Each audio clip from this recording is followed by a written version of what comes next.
my heart has always been truly equality. If you're highly established, you have lots of value, but it doesn't mean that you are better than somebody who is brand new. And so I was bringing both types of people on this show. That's also affirming to say it's all about the value that you're adding. And is that adding value to your avatar? Most hosts never achieve the results they hoped for. They're falling short on listenership and monetization, meaning their message isn't being heard and their show ends up costing them money. This podcast was created to help you grow your listenership and make money while you're at it.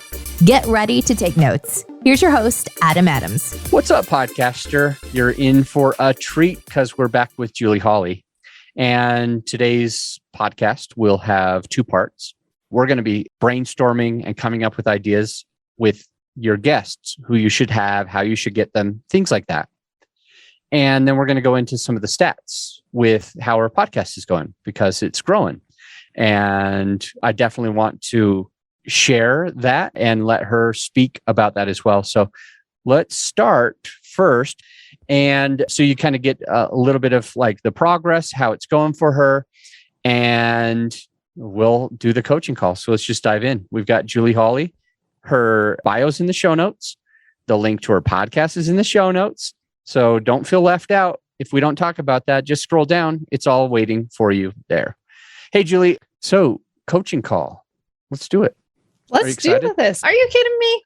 This is gold, pure gold. And if you were listening and you didn't listen to our last session, good golly, it's gold. I'm literally working on monetizing my podcast. I made a commitment, just to recap. So if you didn't listen to it and you're looking to monetize your podcast, even if you don't already have a podcast launched, we go into it and it's so insightful. So Adam, I've really been nerding out on that. I literally finished reading a book in a day because I was like, okay, more insight, but I don't want to you can dive into too much information and then you don't move forward. So I'm like, okay, time to move forward and get that offer sent out. But that was in the past. That's what we already talked about. And so we were also going to talk and cover guests, and I'll get into that in a moment, but we ran out of time-ish. We just decided that we would go fully into that monetization component. And so today we are diving into guests. And that's what's so exciting to me, because I think initially when I launched my podcast, I thought, oh my gosh, who's going to want to be on my podcast? I'm a nobody. I have no experience. Nobody's going to want to be on my podcast. And I reached out to people who had influenced and impacted my lives. I only have one. I'm not a cat.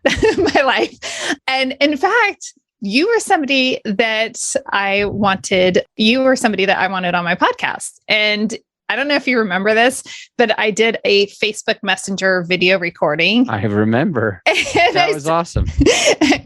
So now I'm left wondering, I've secured guests. I've had really great people like you on my show, right? And that is really amazing, extraordinary. But there are all these different philosophies out there about what kind of guest you should have on your show. So I've heard people say, having bigger names will draw people to your podcast that will want to listen to it. And then I've heard people say, but they never share it. And so maybe you should go for people that, for me in real estate investing specifically, go for people that are growing their business because they will want to share and promote it. And so it'll give your podcast more exposure. When we're looking at developing this content from growth mode, right? It's just strictly from growth mode.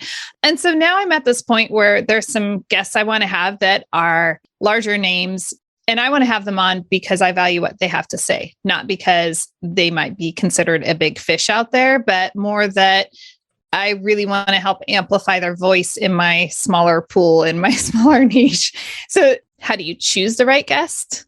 What are the misconceptions about the type of guest that you bring on your show? How much is that going to affect the growth of a show?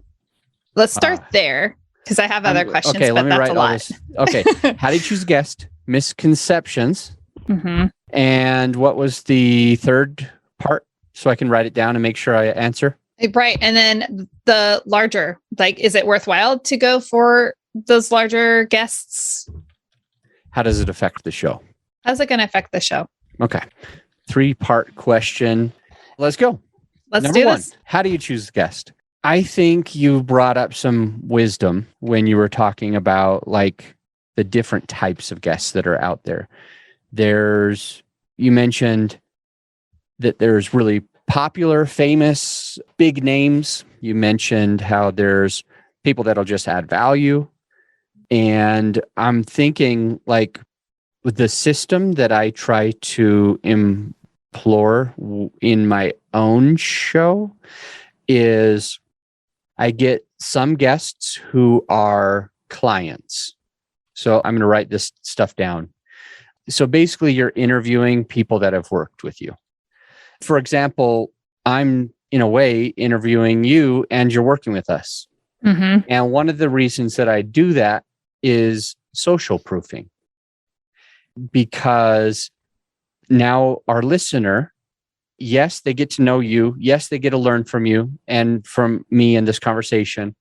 But there's something small that could be in the back of their mind where they're like, oh yeah, that's what it's like to work with Adam. So now they see what it's like to work with Adam and they're more likely to do it because they kind of have peeked behind the veil.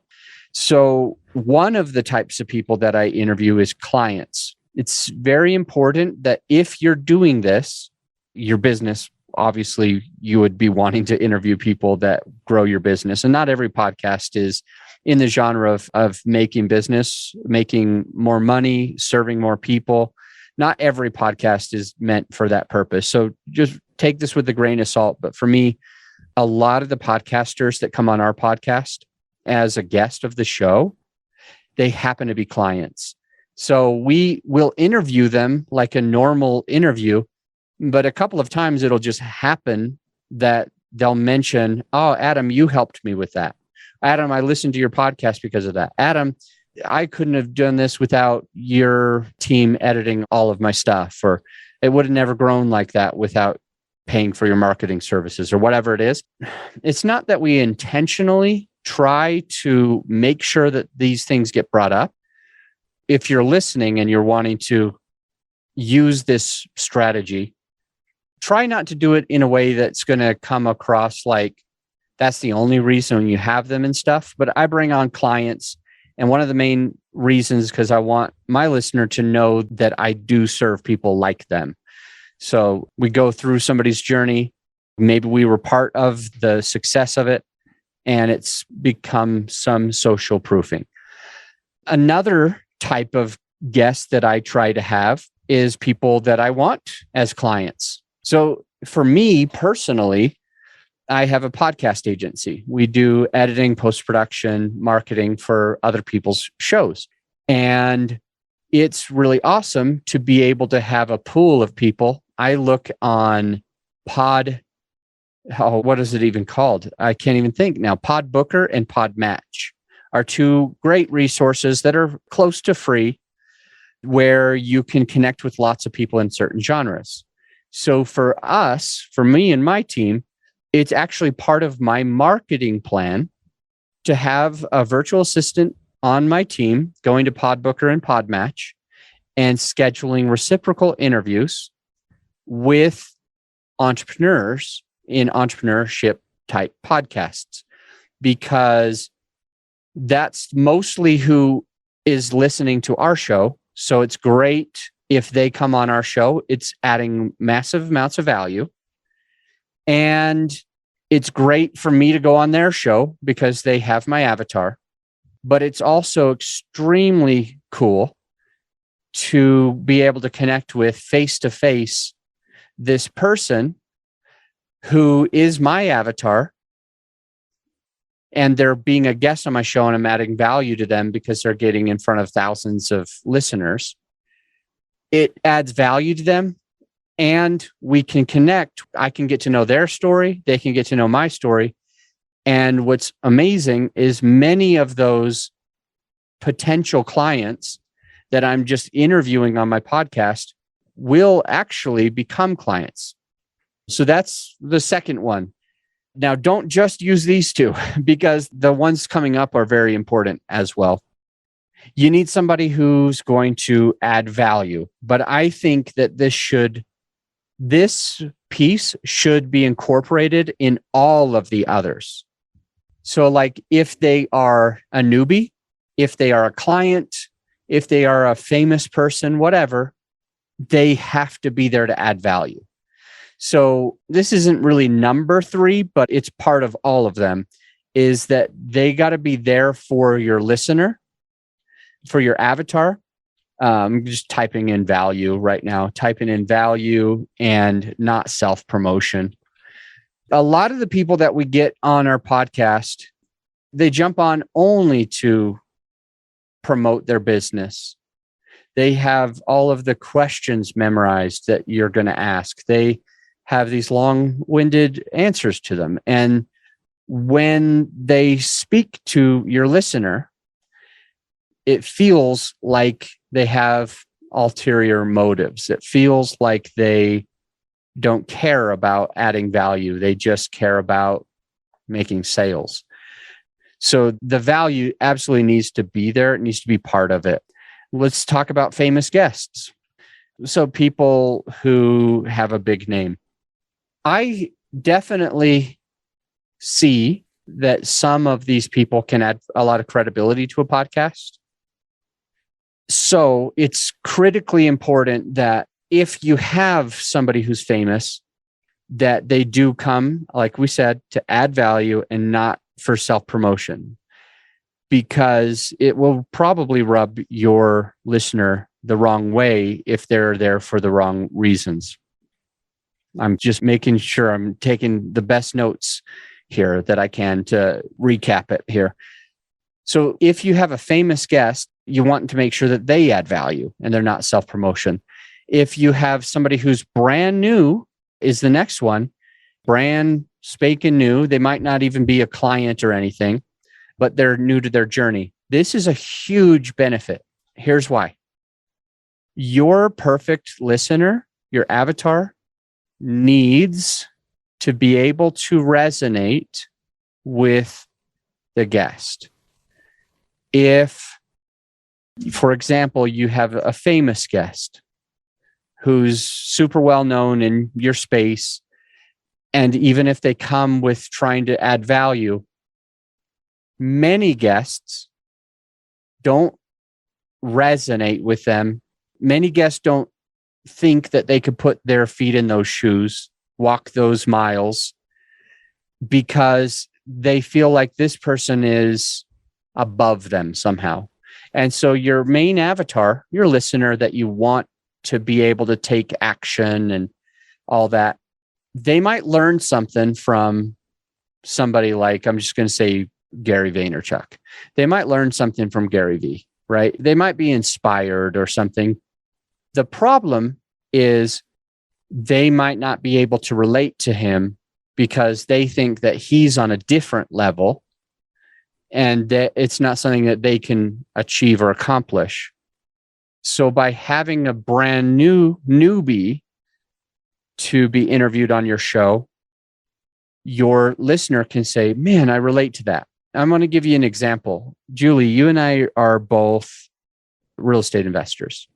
One of the first podcasts that I ever listened to is Bigger Pockets in the real estate space. I think Brandon is an amazing guy. I've met him a few times, text him happy birthday sometimes.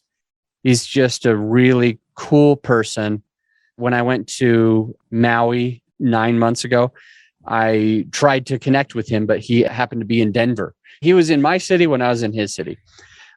There's a lot of good about that podcast. I don't personally love the podcast myself because they're longer than I need them to be. It's like they'll take a couple of hours with somebody, and I just want something fast, right? I just want like a really good content, but only content, less banter. So I don't listen to it a lot. Here's the plus side of what they do.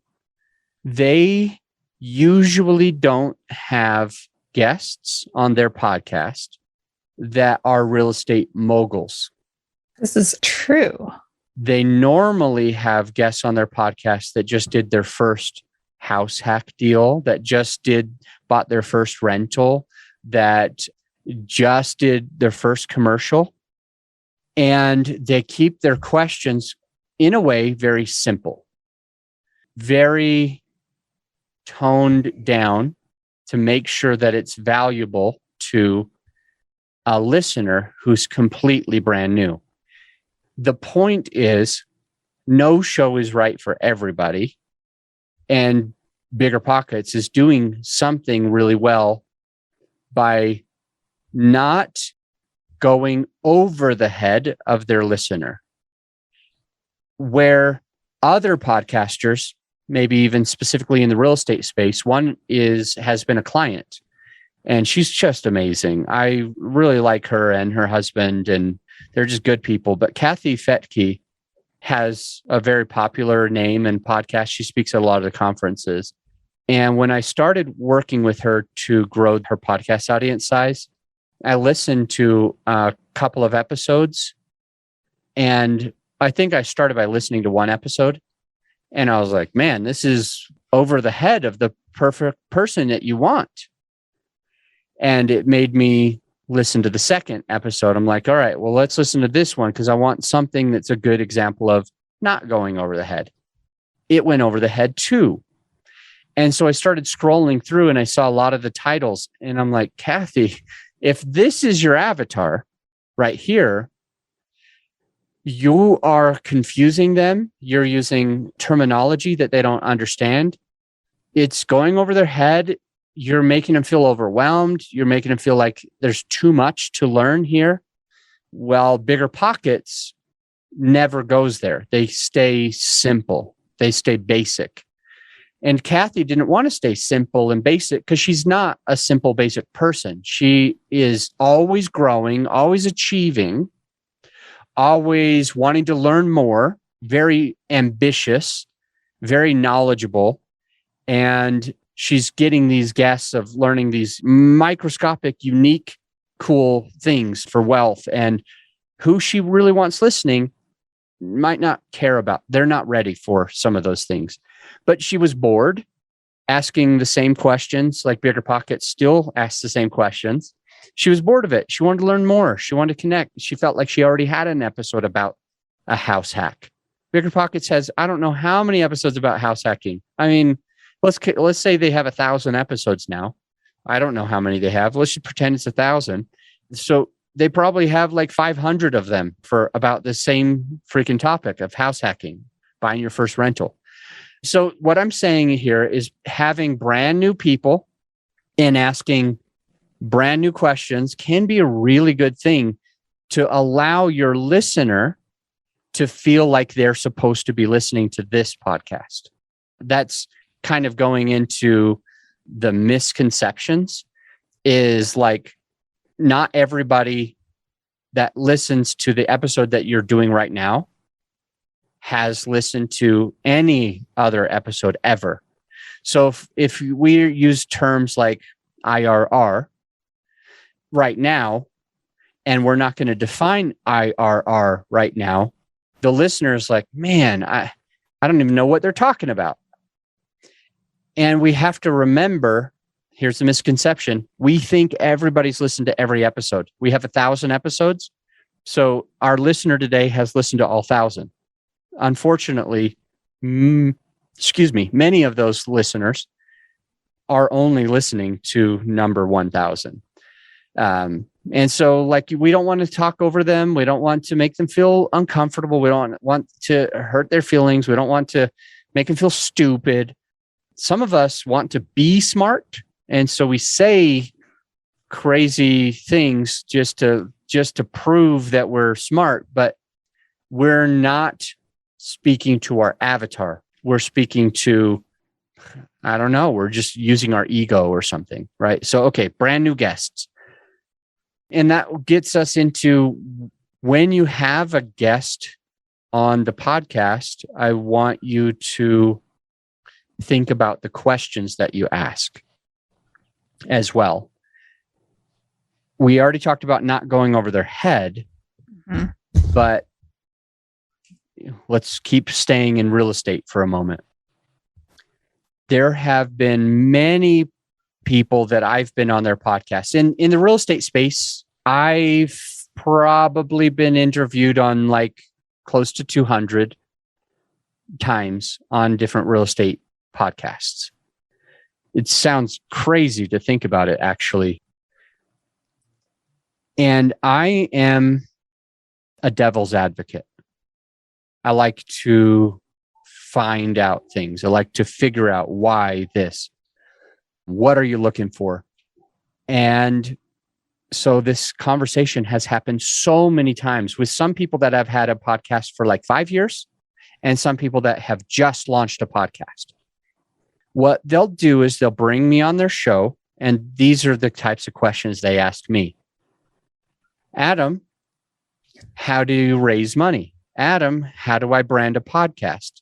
Adam, how did you grow your meetup group to get in front of passive investors? And I could keep going.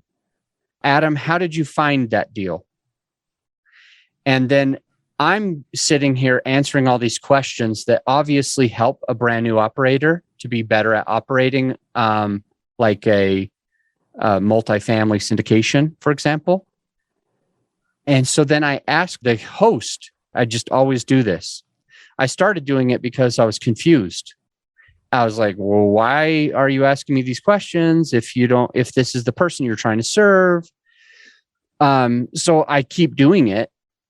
And I'm like, who's your perfect listener? Who do you want listening? What's your goal for the podcast? They don't really truly know that. I mean, even if they say my goal is to raise capital from passive investors, they'll say those words, but they won't do those things. They'll be asking questions about how to raise capital. Unfortunately, if they're trying to serve somebody who's going to place capital, they're asking me the wrong questions. And what they're doing is they're letting their perfect avatar, who they actually want, they're letting them know that this podcast isn't for them, that they should go and find a different podcast that asks the right questions, that serves them. So on this podcast on podcasting, when I ask questions, I ask the same freaking questions a lot. I still think it's very valuable.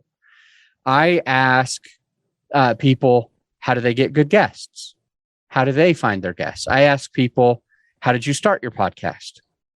Sure, maybe in a way I'm a little bored, possibly. Maybe I'm ready for level 7 or whatever, but my main listener is a level 3, like not a level 7, not a level 10, and that's okay. The person that I want to serve should be at a certain place where it works out for them and me to have the podcast, the episodes, the questions, the guests, and to be able to hopefully work together also. So anyway, you got to just know who you're serving and what types of questions to ask, because these people would tell me, Julie, these are our friends. Like, these are people that you've been on their show, you've interviewed them on your show.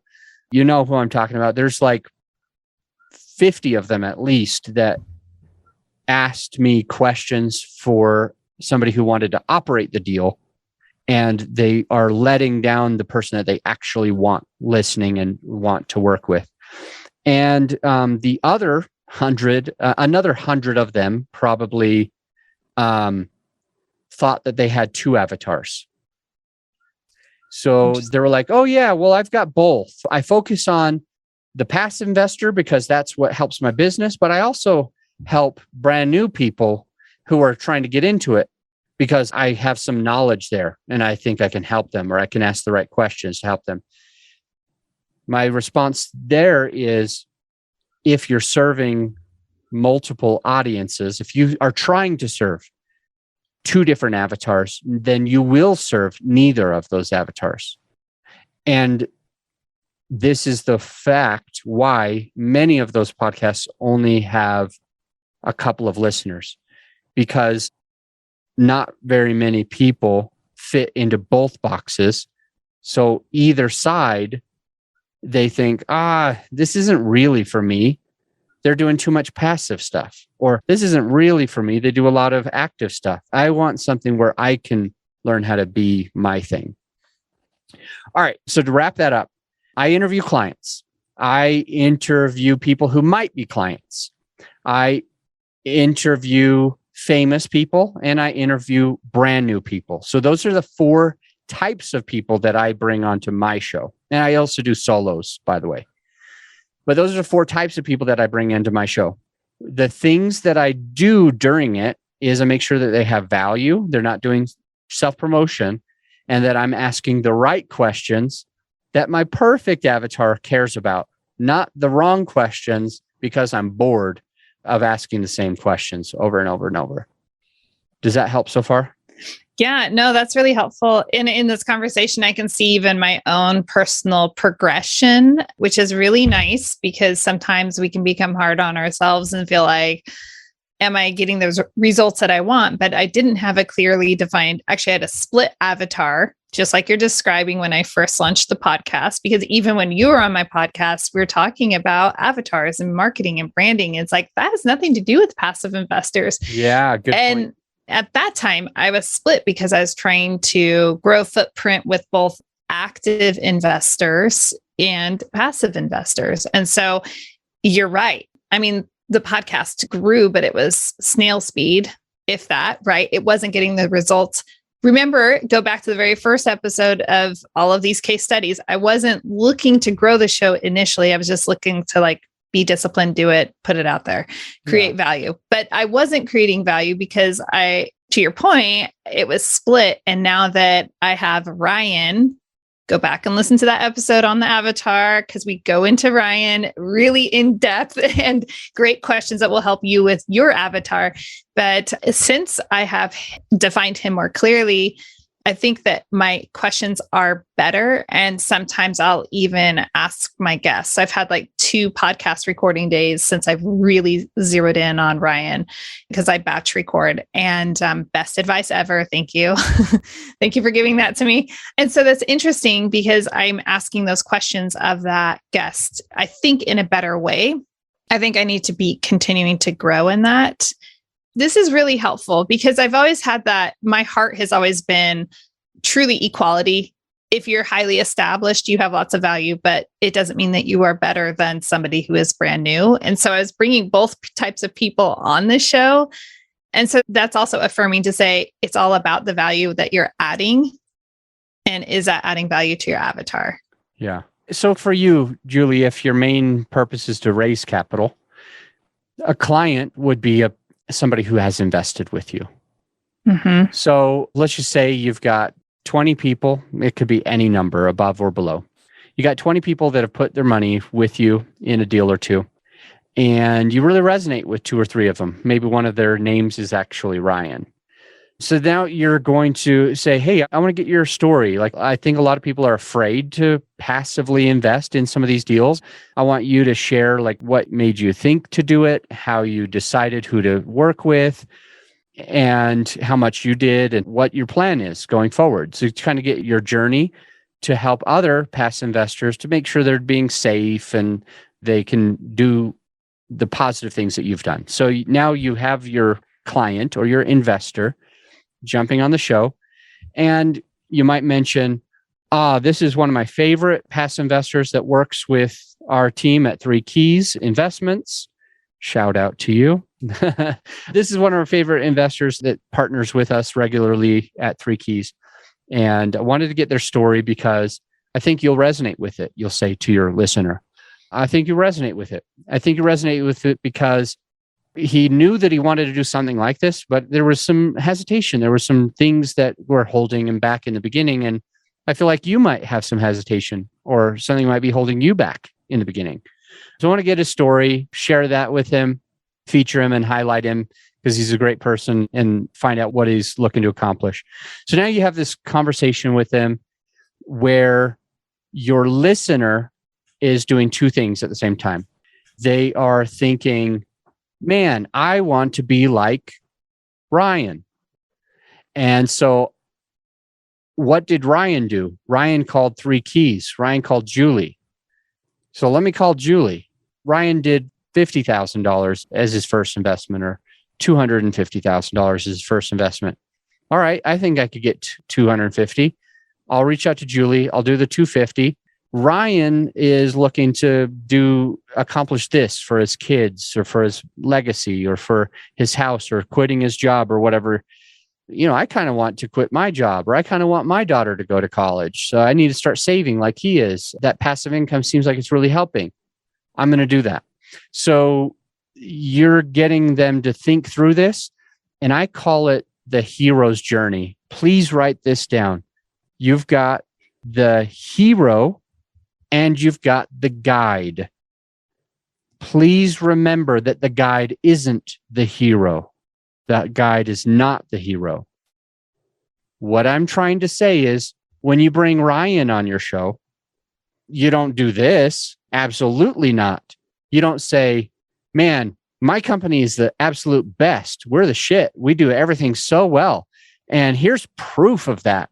Ryan couldn't have done any of this without me. And I'm doing this and I found the deal. And thanks for coming on, Ryan, But instead, you become Yoda in the background and you let Ryan be your Skywalker. You talk about their journey. It's the movie Star Wars isn't about Yoda. It's not about him. It's about Luke, right? It's about Skywalker, Anakin or whatever, but it's not about Yoda. It's about Skywalker. And as we interview them, we want to know, what is he going through? The ups, the downs, what's the stuff that he's going through that resonates with most people. You'll just casually, briefly mention that they work with you. Like Ryan is one of our favorite past investors, been with us in like 3 deals. So I've gotten to know him and I wanted to bring his story out. That's enough. That's enough. You don't have to say, I'm the best. We're the best company. That's why Ryan chose us. Just let him know you work with this guy and you wanted to highlight his story. All right. So when you're doing the clients, that's a good way to do it. When you're doing people that might be clients, here's the way I want you to do it for you, Julie. I want you to be at a conference, real estate conference. I want you to meet somebody who's a past investor. I want you to authentically, genuinely be interested in them, in what they're doing, and say, wow, that's awesome. So you've done 12 of these deals? How'd you get started? And you'll basically have a little interview with them at this conference. Then you say to them, I think my listener would love to get your story. I think they would resonate with what you've done, with what you're doing, how you've come across everything. I'd love to have you on my show to highlight that. Well, at the end of the interview, they may realize that 3 Keys is available, and they might also be working with you after. They've been with these other people, and now they're like, let me throw $100,000 into her next deal. She seems great. She added value to me. We had a good conversation. I might want to work with them. So that's how you you interview people that you might want to work with, other past investors. Maybe they just did their very first deal. They're brand new. They just passively invested in someone else. We'll just say Joe Fairless. Okay. They just invested with Joe and you're like, oh, that's so cool. Like, so this is your first one. And they're like, yeah. And then you ask them a couple more questions. What made you decide to do it? And then you say, man, I'm loving your story. I've got a podcast and would love to feature your story of your success of getting into your very first deal, how it felt, if you were nervous. And this is somebody who you might work with, but also they've only done one. So they're going to resonate with your perfect listener. And then you might have a couple of famous guests as well. You might have Joe, for example. He's got a very big podcast. Joe was on recently. He was on recently. He's fantastic. Truly, he is. But you just want to make sure that they all add value. They're just for self-promotion and that you're asking good questions. So I think that's how to really relate it to your story, Julie, your goals with the interviewing clients or investors, people who you might want to work with, famous people and brand new people. Golly, it's like full circle right there. You covered it all. And a lot of this is really affirming. I've put a note to myself. I receive a lot of requests to come onto the podcast. And now it's at a point where it's like, you have 52 episodes a year. You have 52 people you have an opportunity to have a conversation with, and filtering out some of those guests. I've looked at some of the people, and they're really great people, but it is more self-promotion for their company versus speaking to Ryan. And so, especially over the last couple of months, I've just said, I really appreciate it. Maybe in the future. Like, I don't know. How do you say no graciously? Like, this isn't the best fit for the podcast. Like, and not everybody is, but that does everybody a service because they're not going to resonate with the listener. So it's not going to support their business in the way that they're hoping. And it's not going to support, the avatar. A couple of things that you mentioned made me think of some other things that would be probably helpful. If we can put the time and money into the podcast, it can be extremely helpful to increase the amount of episodes we're doing. So what I'm saying is, yes, I still want you to filter out the people that you think are going to be self-promotion, but I want you and our listener, if they're going to have a podcast, to not limit themselves to just 52 a year. When I was speaking on Joe Fairless's stage, well, I wasn't yet speaking. I was backstage and he was on stage. And somebody raised their hand and asked, like, if he did it all over again, would he still do a daily podcast? And Joe said, no, I would do a twice daily podcast. And that was very interesting. And as he went through it, he basically said the more content that you put out, the faster you can grow, the more connections you can make.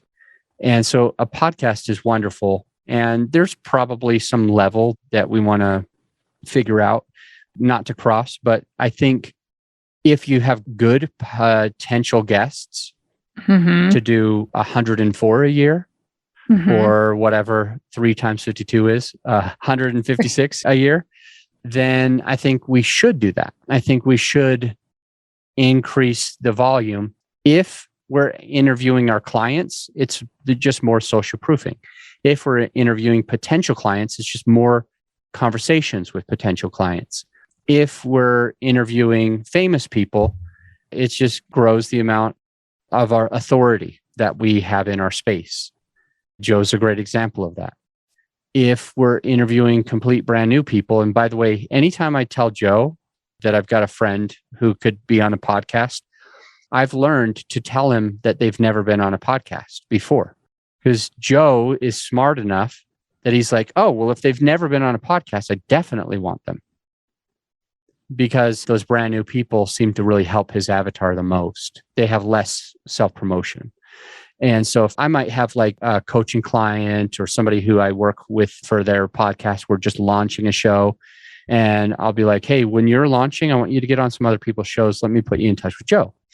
And if I say he's about to start a podcast, he's never been on a podcast, Joe's like, I'll absolutely have them, like for sure. So anyway, there's one thing. 52 a year, maybe consider 104 a year, maybe consider 156 a year. Second, there's a hack we can do. Julie, you mentioned, I think it was, sometimes many of us, including me, Adam Adams, have issues with people coming on our show and really doing a lot of self-promotion. A thing that I have done that seems to help in many ways is I have a conversation in the very beginning of the episode, like prior to recording. So let's just say that I'm going to interview you. Let's just pretend I'm going to interview somebody, Ryan. What I'll do with Ryan is I'll say who my perfect avatar is. I'll say, Ryan, my main listener, the person I'm trying to serve, is a passive investor. It's a new podcaster. It's somebody who's about to launch a business. The person I'm trying to serve needs to do marketing, but they don't know how to market. They don't know how to market their business, whatever the genre is. The person that we're trying to serve here today needs this. And then I'll ask them a question. I'll say, Ryan, like when you hear that that's the listener, what kind of comes to your mind? What do you need to pour into them? So that's like the 2-part to this hack, right? You identify the avatar for them. And then I say, when I mention that, what do you need to pour into that person? And I'll ask them prior to recording, and they'll be like, oh, I really think that they need to know that everybody goes through imposter syndrome. I really think that they need to understand that not every operator that they could invest with is going to make them money. I've lost a lot of money. And if your listener is a passive investor, well, I just want to warn them not to invest with just anybody. So like you're interviewing Ryan, and maybe Ryan lost money with some other person, but is making money with you. And he says that. You're like, perfect. That's where we want to stay. And so you've given the podcast direction in that person's mind in a really good way. So those are just a couple of tips. You can do more than 52 a year. Absolutely. It's up to you. If you got the time for it, if you got the money for it. And I think it is probably more money than time for most people, unless you got a crap ton of time and no money, then you just reverse it. And then at the beginning of the episode, just set the stage with your guest so that they get out of their own head and they start thinking with a service mentality. Okay. I absolutely love that. And I have a little acronym for it that I wrote down over here. I'm like taking some notes, and you can call it the ATA method. ATA? ATA. So ATA, right? Avatar, tell them what it is that your avatar is looking for, and then you ask them. So avatar, tell, ask. Yeah. But I can actually think of some podcasts I've been on where they've done that. Only maybe 2 podcasts where they've actually told me off air. Some people give you information in emails beforehand, but that gets lost because by the time you schedule it and you actually go on a show, there is a lot of time. So I think I love that. I absolutely love it. That's such a good point. I do have it in my original emails. I do say, this is who we're serving. This is not for self-promotion. Mm-hmm. Nobody probably reads that stuff. And so I think the face-to-face time is going to be important, even if you're doing all the other stuff. And I think you may as well do the other stuff too. It just seems to really set the stage and help with direction of where the episode's going to go when we do the ATA method. Yeah, I love it. I love it too. Cool. I have to go because I've got another appointment starting now, and I got to roll up the windows. All right. Thank you. So thank you. Bye, Julie. If you're glad that you checked out the podcast today, if you got some value out of this episode, some actionable takeaways, I invite you to do one of 3 things. A, you could do a written review on Apple. Let us know what you think. Just an honest written review. B, you could share the podcast with a friend of yours who needs it. Or C, at the very least, implement what you've learned to take your business and your podcast to the next level. And I'll see you on the next episode.